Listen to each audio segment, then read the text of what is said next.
दोस्तों नमस्कार, जय हिंद। दोस्तों बात करेंगे 8वें वेतन आयोग और डीए से बड़ा जानकारी जो कि अभी सामने में आ रहा है उसके बारे में बात करेंगे। दोस्तों डीए में बड़ा बढ़ोतरी, रचा इतिहास। पूरी वीडियो को देखिए कि कितना डीए दिया गया है। जुलाई में कर्मचारियों के लिए बड़ी खुशखबरी है। कर्मचारियों के डीए में हुआ बड़ा बढ़ोतरी, नया तोहफा।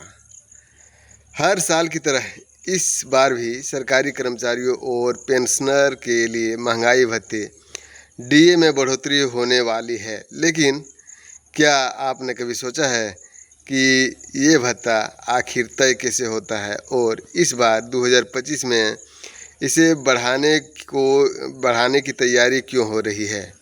आइए हम इसके बारे में पूरे डिटेल से जानते हैं। आपको डीए की पूरी कहानी समझाते हैं और बताते हैं कि इस बार कितनी बढ़ोतरी हो सकती है। डीए में महंगाई भत्ता कैसे काम करता है, सबसे पहले ये जानना जरूरी है। दोस्तों बता दें कि सरकारी कर्मचारियों को जो महंगाई भत्ता मिलता है वो महंगाई से निपटने के लिए होता है और यह CPI-IW पर आधारित होता है। CPI-IW क्या है ये भी जानना जरूरी है। यह दरअसल महंगाई को मापने का तरीका है और ये हर महीने श्रम ब्यूरो द्वारा प्रकाशित किया जाता है। तो अब सवाल उठता है कि महंगाई भत्ते का हिसाब कैसे होता है। डीए का फार्मूला समझने का आसान तरीका है।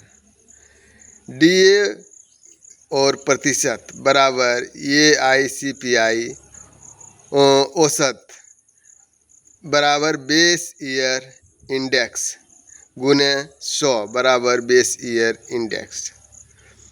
तो यह थोड़ा जटिल लगता है लेकिन इसे समझना बहुत आसान है। यह फार्मूला महंगाई की औसत दर और बेस ईयर जो कि 2016 में 100 मानक रखा गया है इसके बीच अंतर को मापता है। इसके बाद हर 6 महीने में CPI-IW के आंकड़े के आधार पर डीए को बढ़ाया या घटाया जाता है। यह 2 बार हर साल होता है, जनवरी और जुलाई में। यानी जनवरी और जुलाई में महंगाई भत्ते डीए की समीक्षा होती है। इस बार कितना बढ़ाया जाएगा डीए? अभी तक के आंकड़ों और CPI-IW के आंकड़ों के आधार पर 2025 में डीए में 3% से 4% तक बढ़ोतरी होने की संभावना है, यानी कि बढ़ोतरी हो सकती है। इसका मतलब जुलाई 2025 में डीए जो है 53% से 54% के बीच हो सकता है।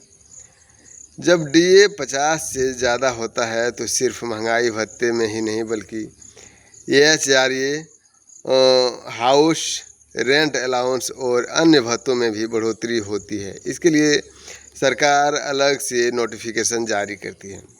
महंगाई भत्ते में बढ़ोतरी क्यों ज़रूरी है? महंगाई भत्ते में बढ़ोतरी की खरीदारी क्षमता पर असर पड़ता है, इसलिए महंगाई के बढ़ने के साथ साथ डीए को बढ़ाया जाता है। हर महंगाई बढ़ोतरी जब महंगाई बढ़ती है तो CPI-IW भी बढ़ता है और इसके हिसाब से डीए में बढ़ोतरी की जाती है। इससे कर्मचारियों को अपनी जीवन शैली को बनाए रखने में मदद मिलती है और महंगाई के कारण उनके खर्च में जो वृद्धि होता है उस पर कुछ हद तक काबू पाया जाता है। निष्कर्ष क्या है हमें डीए बढ़ने का फ़ायदा क्या मिलता है? 2025 में महंगाई भत्ते की बढ़ोतरी कर्मचारियों के लिए राहत का कारण बन सकती है। महंगाई के बढ़ने के कारण बढ़ी हुई डीए न केवल कर्मचारियों की सैलरी को ऊपर ले जाएगी बल्कि पेंशनर के लिए भी यह एक बड़ा अच्छा तोहफा है।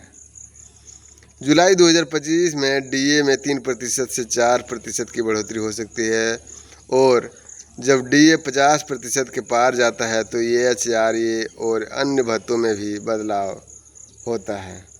वहीं पर 8वें वेतन आयोग की बात करें तो 8वें वेतन आयोग की काम चल रहा है और सरकार इस पर कड़ी नज़र रखे हुए हैं। वहीं पर बात करें 18 महीने के DA एरियर जो कि सरकार ने अभी तक नहीं दिया है, जो कोरोना काल से अटका हुआ है।